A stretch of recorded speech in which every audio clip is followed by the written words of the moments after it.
যে কোনো রান্নার স্বাদ আনতে টমেটো চাই। কিন্তু যদি রান্না করতে করতে দেখেন ভাঁড়ারে টমেটো নেই একেবারে, মাথায় হাত যে শখের রান্না করবেন কিভাবে, কুছ পরোয়া নেই। হেসেলে টমেটো না থাকলে এই জিনিসগুলি দিয়ে করে নিতে পারেন বিকল্প ব্যবস্থা। কি সেগুলি জানবো তার আগে অনুরোধ করছি আগের মতো ছোট্ট একটি যে চ্যানেলে যদি আপনি নতুন দর্শক হয়ে থাকেন তাহলে অবশ্যই চ্যানেলটি সাবস্ক্রাইব করে নোটিফিকেশন বেল আইকন অন করে রাখুন। তথ্যটি জেনে ভালো লাগলে অবশ্যই ভিডিও লাইক বা হাইপ করতে পারেন। টমেটো যদি আপনার হেসেলে না থাকে তাহলে তার বিকল্প হিসেবে আপনি এক্ষেত্রে কুমড়ো ব্যবহার করতেই পারেন। যদিও তা খানিক মিষ্টি হবে, তবে রান্নায় সেই অর্থে কোনো হেরফের হবে না।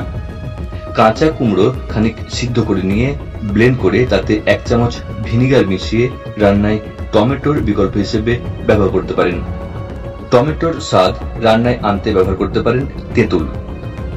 ডাল হোক বা তরকারি, তাতে তেঁতুলের কাত মিশিয়ে দিলে তাতে টমেটোর অভাব কিছুটা পূরণ হবে, রান্নায় স্বাদও আসবে। বাঙালি রান্নায় টক দইয়ের এক গুরুত্বপূর্ণ ভূমিকা রয়েছে।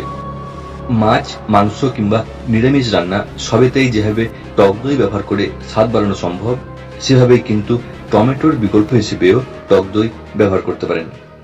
টক দই ফেটিয়ে নিয়ে রান্নায় দিলে স্বাদ বাড়বে।